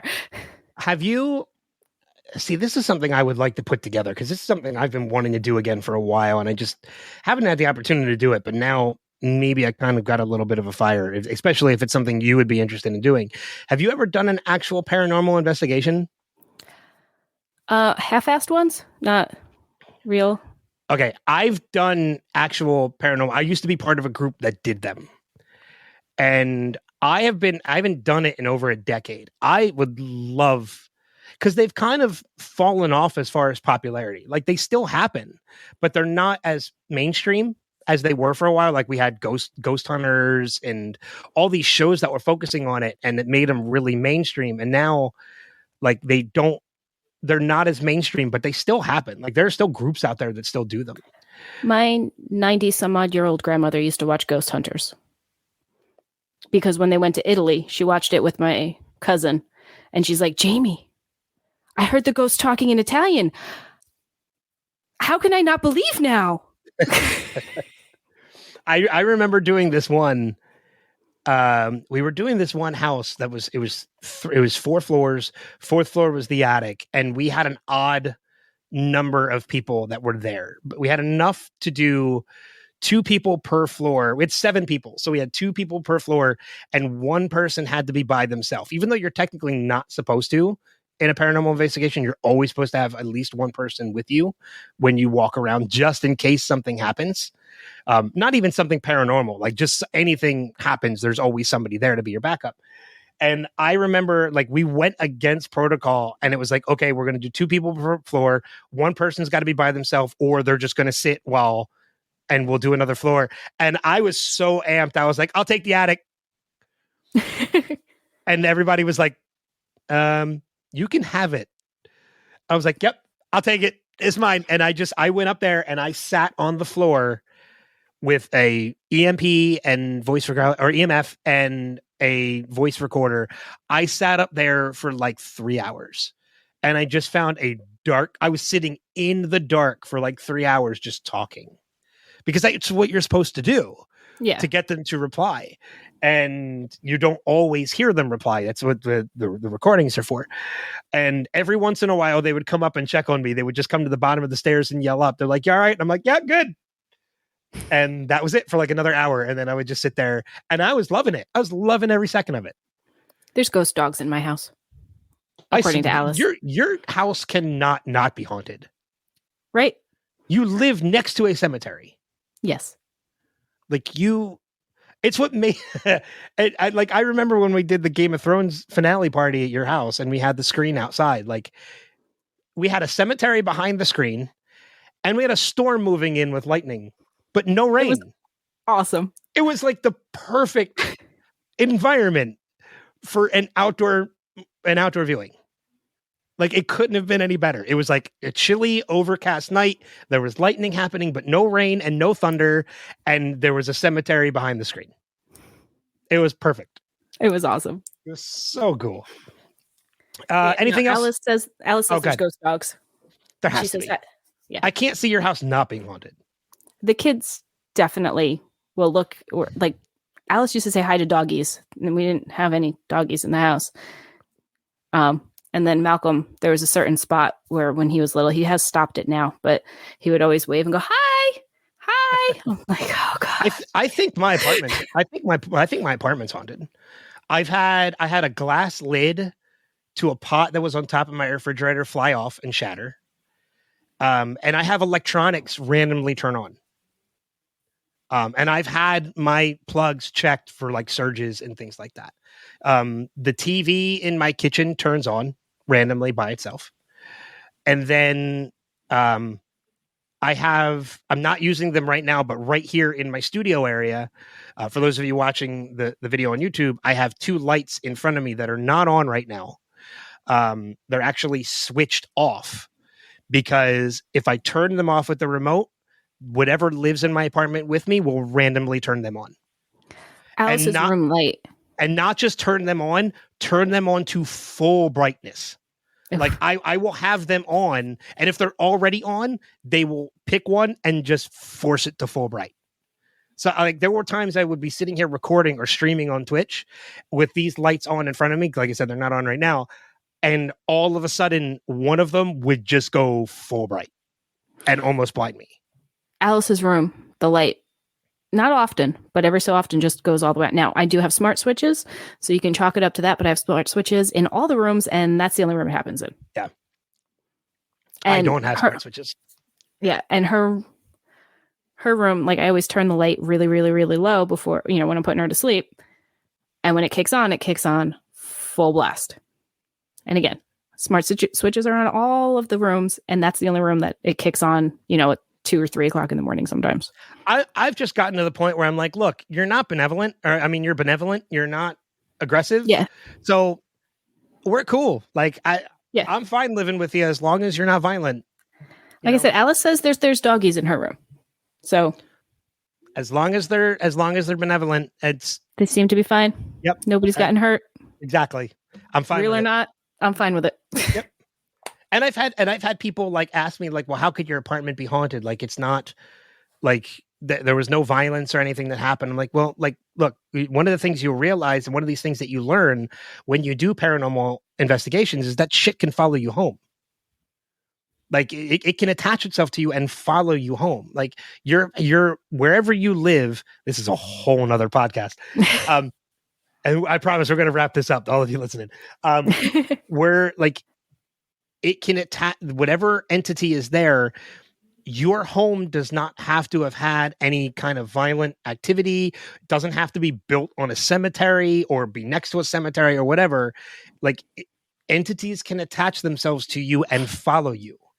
So like whatever's here is probably something that attached to itself to me while I was doing an investigation and followed me home. And it could be, it found comfort in me, like it, or it could just be a random attachment.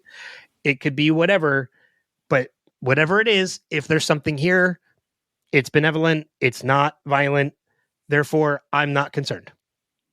It just does little things to get my attention. And that's it. Yeah. And all of you skeptics out there are like, oh, whatever. You don't have to believe. That's fine. Yeah, exactly. You don't have to believe.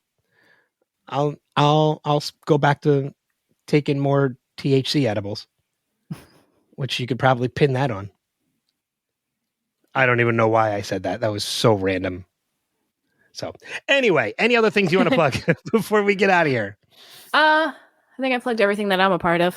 Okay.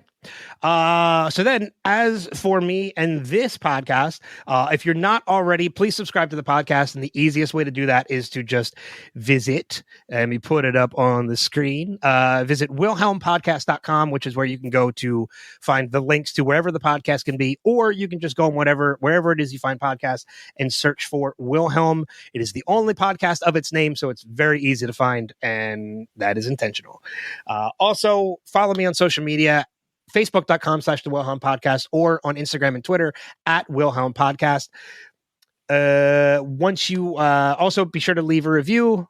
I should have all this shit just written so I can read it. Instead, I like verbally vomit it out every week. Also, be sure to leave a review as they help the podcast grow. So whether it's on Facebook or wherever it is you listen to podcasts, please leave the review if you can. Follow my Twitch. My personal Twitch, twitch.tv/IamBenBeck for Twitch streaming. I'm going to be getting back into that in November, and I'll be doing some great gaming and things like that. And of course, keep an eye out for announcements for coming soon for the live weekly web series that's going to be starting probably towards the end of November, if not beginning of December. It'll just be me and a couple guests for about an hour every week. And the cool thing about it is that it's going to be kind of dictated and run by the viewers. The viewers and their comments are what's going to drive the conversation. It's not going to be like this with Top 5. It's going to be whatever the viewers want us to talk about. That's what we're going to talk about in the chat. So it's going to be a lot of fun and very viewer interactive. And that's going to be streaming live every week once it launches on Facebook, YouTube, and Twitch. And last but not least, speaking of YouTube, as I mentioned a couple times throughout this, there are now video versions of this. So if you're listening to this and not watching the video version of it, you can go to, yay, we're waving. There is I don't have a direct URL for YouTube yet. Once I get it to 100 subscribers, I'll have that. So until that time, you can just go to the show notes of this podcast and the direct link for the YouTube page will be in there. Please go there. Please subscribe to the page if you don't already. Help me get to those 100 so that I can do the custom. Right, there we go. So that I can do that custom URL to make it easier to find. I think that is it for this. 2 new episodes coming in November. As I said, as I mentioned, this is every other week. So the next episode as you're hearing this on Halloween, will be on November 14th. I haven't decided what that episode is going to be yet. So if you have ideas, please hit me up on social media for something that you want to hear.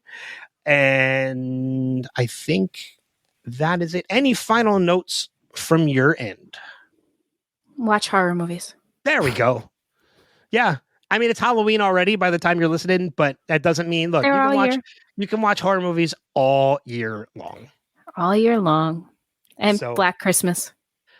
Yeah, that's a good one. I got a couple from this episode that I need to go back and rewatch, like Amityville and Black Christmas and Texas Chainsaw. So I got a couple on my list I got to rewatch. Freddy versus Jason for sure.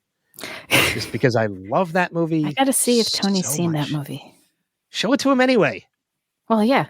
Make him watch it whether you've seen it or not. I made him watch Jason X. Oh, God. I criticize. That movie has probably one of my favorite Friday the 13th moments of all time in that movie. Exactly. I mean, the scene where he is just swinging the sleeping bag against the tree is just, it's my favorite in all of them. Yeah, it is probably my favorite scene out of any Friday the 13th movie. It is so funny and brilliant at the same time. It's so good. And I'm supposed to be recording, covering it with Mark on Adrenaline Cinema at some point in time. So spoilers to anybody who's going to listen to that podcast. But the other scene that I absolutely adore is when the teacher's like, "Don't worry, guys. It's okay. He just wanted his machete back. Everything's fine now." I think the only other scene in all the Friday the 13th movies that I just love, for some reason stands out as one of my favorites, is actually from Jason Takes Manhattan. And it's the scene where he's on the rooftop and the dude is like boxing him and he's pushing Jason back to the end of the building. All he's got to do is hit Jason one more time to knock him off the building. But instead he gives Jason a free shot like a jackass and Jason pops his head off with one punch. It's like, come on, dude. Like, it's no wonder people are stupid in horror movies. Why would you give him a free shot? Like, that's so stupid. Anyway, that being said, that's going to wrap it up for this episode of Wilhelm. Keep an eye on social medias and the website and everything to find out what the next episodes are going to be and how you can contribute. But thank you so much for being a part of the Wilhelm family. And until next time, we'll see you guys on the next episode. Take care. Bye.